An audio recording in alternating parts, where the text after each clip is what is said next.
पद्धत आहे. गरोदर स्त्रीने टीव्हीवरल्या जहाल मालिका पाहिल्या नाही पाहिजे. जहाल असतात ना काही काही मालिका. जहाल सुनेनं सासूच्या तुतरीत आणलं, पोरानं बापाला गचंडी दिली, असं ते पाहायला भेटतं ना आपल्याला. हो, एकेरी बोललेलं. टीव्ही मध्ये बऱ्यापैकी मालिकेत बायका आवाजाव बोलत नाहीत. विवेक, ए विवेक, अरे तुरच नंतर असं कळतंय की हे कोण असेल विवेक. हिचा पोरग म्हणत हिचं तितकं वय नाही, याला दाब नावाने मिशा आल्या आता. आणि ही विवेक कस काय म्हणाली. नंतर विचारलं, ताई हे कोण आहेत. माझे मिस्टर. राहू दे म्हणलं, मला चहा नको तो. हा तू नवऱ्याला जरी एकेरी बोलायलीस तर आम्हाला गॅसच्या पाईप ना हाणशीन तू. येतो बाई येतो. शिकून शिकून इतका कर नाही केला पाहिजे. हे बा, देवान 5 क्विंटल सोनं घरी द्यावा, पण बाईनं 50 ग्रॅमचं मंगळसूत्र घालावं. 5 क्विंटल सोनं घरी होतं म्हणून 9 किलोचं मंगळसूत्र घातलं. वजनच मेली, वजन मेली नाही. हे अतिरेक झाला ना. फार शिकले म्हणजे लय शहाणपणा येत असतो का. गोड बोललं पाहिजे, गोड सात्विक बोललं पाहिजे, मवाळ बोललं पाहिजे. जेवताना लोणचं किती असा चवीपुरतं. 100 कोटी रुपये जरी आले तरी धोत्रावरल्याने इन नाही केली पाहिजे. कुत्रे भुकत असते त्याला, कुत्रे भुकत असते. मूर्खपणाचा कळत झाला नो. मर्यादा सांभाळल्या पाहिजे ना. नाही नाही माहित लय पैसे आहेत मी इन करीन. येडपटेस का काय तू. दसते ना कुत्रे तुला. कुत्रे पण म्हणते भारतात असं नाही कुठं आलंय. मर्यादा असली पाहिजे, मर्यादा. उत्तरा नावाची पत्नी अभिमन्यूची लक्ष्याला ठाव स्मशानीचा सांगतो. पैठणे पाटील तुमच्या वेळेत फोन करीत राहा या लवकर म्हणून. पुढाऱ्याचे महाराजाचे मिनिट मोठाले असते. तर विठाला विठाला विठाला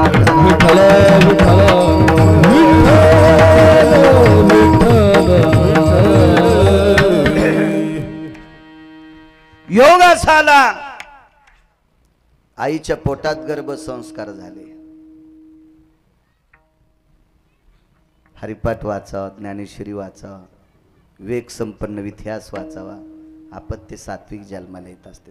अंधश्रद्धा 2-4 पुस्तकं शिकलेले म्हणीन गिरगावकराच्या गोळ्या संपल्यात का काय. तुम्हाला एक सांगू का, मनीवश्य ते स्वप्नी दिशे. आपल्या मनावर जे संस्कार होत असतात ना ते आपत्यावर होत असतात. एका माणसानं बैल आणले 1.5 लाखाचे. हे रान कसं केलं, रोटर हाणून असं रान होतं. खराडून आलेली वापसा होती आणि 1.5 लाखाचा बैल जोडा होता. 5 शेवटीलेली होती. येठणही चांगलं होतं, त्याला गाठी दिलेल्या नव्हत्या. आणि बैल नंबर 1 होते. उभा राहिला, दगड टाकला, शेल्यावून माती. हट म्हणलं की पलीकडच्या कडेला, हट म्हणलं की एक मुरडण झाल्यावर मग आऊतवरी करायचं आणि कुठं मोठं चिटकालेल्या काड्या काढून घ्यायच्या. हे दिवसभर आऊत आणलं. इतक्या थाटात आऊत आणलं. हे आऊत आणलेलं मनात बसलं. संध्याकाळी बाजाव झोपलं.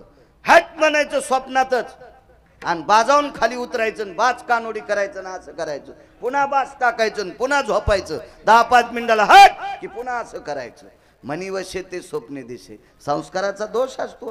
हे जे जे आपण करू ते कृत्यात पडत असतं. विठाला विठाला आता रात्री बेरात्री भांगाऱ्याला चॅटिंग करीत बसलेत ना माणसं. हे झोपीत पण शेजाऱ्याला गुदगुल्या करतील. ती सवय लागन ना ती बोटाला, असं इचकीतच राहतील. कालांतरानं असे डॉक्टर अभ्यास करतील. त्या रोगाचं नाव असेल इचक्या नावाचा रोग. आपल्या काळात नसेल ते खंडागळे साहेब. होतील इथून पुढे. हे इचकी शेजाऱ्यालाच गुदगुल्या करायला. हो मूर्ख. सवय एक मर्यादा असली पाहिजे, मर्यादा. चला असो. गर्भसंस्कार झाले. किती गोड संस्कार. महाराज 4 शिवापैकी धुरंधर शिव भीष्माचार्य. भीष्माचार्याच्या चक्रव्यूहामध्ये अभिमन्यू पडला. पंढरीतला मालक युद्धभूमीत पोचला. आता सध्या ती युद्धभूमी पाहायची असेल तर कुरुक्षेत्र. तिथं 244 एकरचं सरोवर आहे. त्याला ब्रह्म सरोवर म्हणतात. त्याच्या बाजूला एक छोटंसं सरोवर आहे, ज्योतिष सरोवर, अस्तित्वात नाही. तिथं भीष्माचार्यांचा अंत्यविधी झालता. त्याच्या बाजूला एका दिशेला कर्णाचा अंत्यविधी झाला आणि त्याच्या पलीकडून उत्तरेला अभिमन्यूचा अंत्यविधी झाला. लक्ष्याला ठाव स्मशानीचा सांगतोय. मी सगळं पुराणातलं पाहून सांगतोय. माझं शिक्षण असू द्या ना 7वी, काय घेणं आहे तुम्हाला, पण मला वाचायचा नाद आहे. विठाला विठाला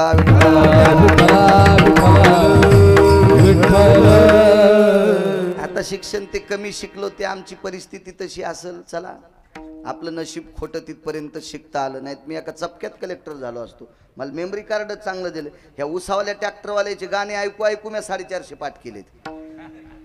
कितीच गोड मला शिव्या पाठ आहेत 200-250, पण देत नाही कोणाला.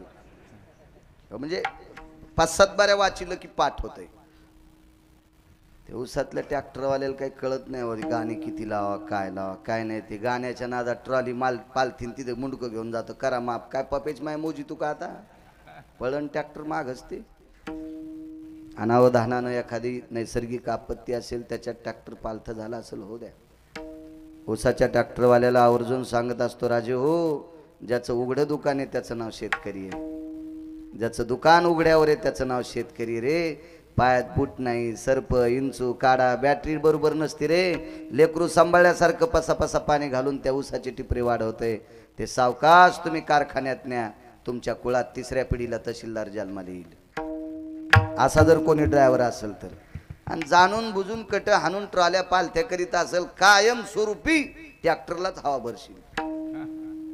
हो, आपण जे करू का, ते जे पिंडात बदल होत असतो का, त्याचा ब्रह्मांडात बदल होत असतो. आपण जसं वागू तशा गोष्टी घडत असतात. आपल्या मनाला काही गोष्टी कळायला पाहिजे की आपण चांगलं वागावं. चला, भीष्माचार्याच्या चक्रव्यूह नावाच्या रचनेमध्ये अभिमन्यू मृत्यू पावला. भगवान पोचले पंढरीतले मालक. अर्जुन सोबत आहेत. अर्जुन रथावरून उडी टाकली. पाहिलं भगवान खाली उतरले. मांडी घातली जगाच्या मालकाने आणि अभिमन्यूचं डोकं मांडीवर घेतलं. विटेवरच्या मालकांनी ठराविक लोकांचे डोके मांडीवर घेतले. पुराणात जर पाहायला गेलं तर जटायूचं डोकं मांडीवर घेतलं रामावतारात. जटायू हा कश्यपाचा नातू होता. मिरे मिरे कश्यपाचा नातू, जटायू नामे विख्यातू. मिरे मिरे कश्यपाचा नातू. तरुणांनो, जटायूचं डोकं मांडीवर घेण्याचं एकमेव कारण होतं की या भारतीय संस्कृतीतली स्त्री म्हणजे या देशाची सर्वोच्च श्रीमंती आहे. या पवित्र देशातली सर्वात मोठी श्रीमंती काय असेल तर या देशाची स्त्री आहे. ज्या घरी कुल स्त्रिया राज्य राणी व संपत्ती, या देशाची सर्वात मोठी संपत्ती काय असेल तर या देशाची स्त्री आहे. या देशाची स्त्री आहे. कल्पना करा, आबांसाठी बऱ्यापैकी लोकांच्या अंतःकरणात दुःखासाठी एक जागा निर्माण झाली की आबा थोडे कमी कालात गेले. आबा अशाच तडफदार कार्यामध्ये अजून 15 ते 20 वर्ष या सगळा व्यवहार अगदी काटेकोरपणानं सांभाळीत होते. पण एका आजाराने आबा लवकर गेले. सर्वांच्या अंतःकरणात कुठंतरी आबांसाठी एक थोडीशी जागा आहे. का की त्यांचं वागणं, त्यांचं सगळ्याशी बोलणं हे एक असं होतं. ते एक लक्षात घ्या. पंढरपुरातल्या मालकाच्या सुद्धा अंतःकरणात जटायूसाठी जागा होती. या पवित्र देश एवढे आबा आम्हाला आवडतात. बोलता बोलता राहिलो. आपल्या सर्वांच्या विषयी आबाविषयी तळमळ होती अंतःकरणात. मलाही फुलं टाकताना कस तरी वाटलं की काय आबा आपल्याला बोलायचे. आबांचं जाण्याचं वय नव्हतं. कसे गेले आबा. मग आज सगळ्यांना हेवा वाटेल असे आबा ज्या माऊलीनं 9 महिने पोटात ठेवली, ती माऊली किती मोठी असेल, ती आई किती मोठी असेल. रयतेचे राजा 9 महिने पोटात ठेवले, त्या जिजाऊ आईसाहेब किती मोठ्या असतील. धर्मनिरपेक्ष महाराणा प्रताप पोटात ठेवले, ती आई किती मोठी असेल. कल्पना करा. या विश्वातल्या 2 पातशाहीनं भगवान शिवजीची मंदिरं पाडली आणि पाडलेली मंदिरं ज्या माऊलीनं पुन्हा जीर्णोद्धार केला, ती अहिल्याबाई होळकर सुद्धा 9 महिने पोटात ठेवल्या. त्या अहिल्याबाईंना पोटात ठेवणारी आई किती मोठी असेल. कल्पना करा. म्हणजे या देशाची सर्व ज्ञानोबाराय तुकोबारायला पोटात ठेवलं. ही ती आई या महाराष्ट्रातली, या भारतातली आहे. म्हणून तुम्ही सर्वोच्च श्रीमंत काय देशाची श्रीमंतीची असेल तर या देशाची स्त्री आहे. अशा परमपावन या स्त्रीवर आलेलं आबरूचं संकट दूर करण्यासाठी जटायूनं स्वतःच्या प्राणाची आहुती दिली, बलिदान दिलं. म्हणून जगाच्या मालकानं जटायूचं डोकं सुद्धा मांडीवर घेतलं.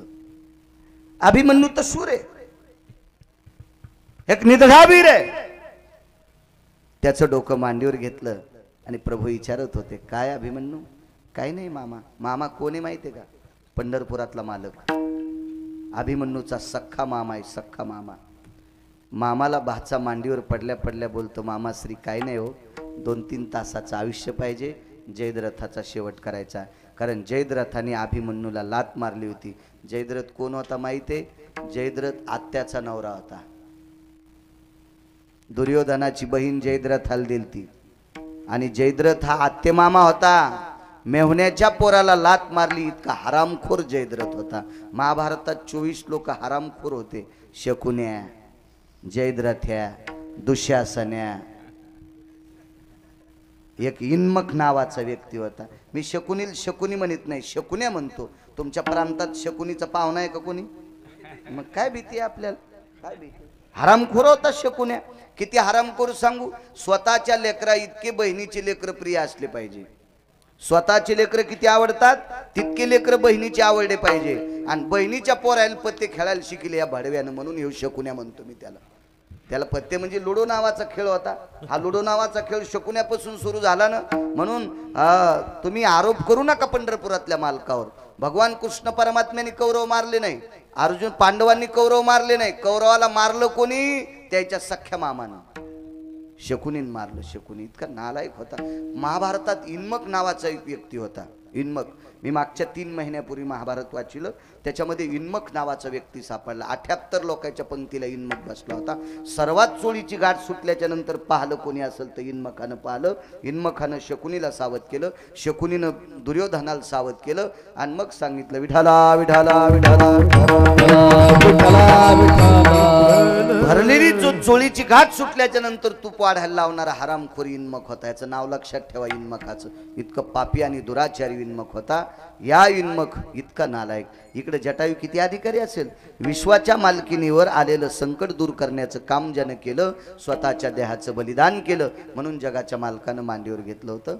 असो, इकडे अभिमन्यूचं डोकं घेतलं. 3.5 तासाकरता आयुष्य पाहिजे. जी म्हणे काय हरकत नाही. यमाला विनंती केली, यमराज आयुष्य नाही म्हणे, आयुष्य संपलं. जगाच्या मालकाचा निर्णय संपला. आता काय करावं? अर्जुनानं बऱ्यापैकी त्या ठिकाणी आपला विवेक दाखल केला, पण कोणी ऐकायला तयार नव्हतं. शेवटी जगाच्या मालकाने अभिमन्यूचे डोळे झाकले आणि अभिमन्यूनं शेवटचा प्राण सोडला. आणि मग ते पार्थिव बऱ्यापैकी विश्वाचा मालक कवटाळून रडत होता, अर्जुन कवटाळून रडत होता, सुभद्रा कवटाळून रडत होती, द्रौपदी कवटाळून रडत होती. जगाच्या मालकाला द्रौपदीनं प्रश्न केला, देवा कशा करता केलंस रे? देवा तू युद्ध करायला लावलंस. अरे माझे 5 पोरं अश्वत्थाम्यानं कापून मारली झोपीत. देवा देवा, अरे एक कुलदीपक होता ते ठेवला नाही, आम्हाला ही रक्तरंजित गादी करायची तरी काय? विठाला विठाला विठाला विठाला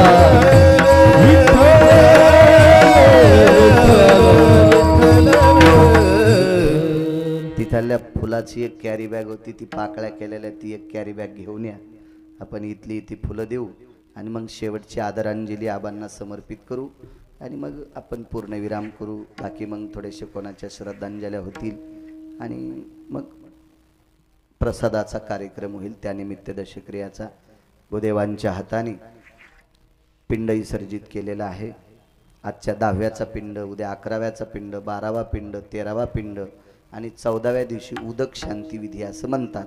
त्याच्यानंतर मासिक श्राद्ध वगैरे बऱ्यापैकी अशा गोष्टी होत राहतील. त्या आपण सूचना देत राहू राहुल भैयाला, ते करत राहतील.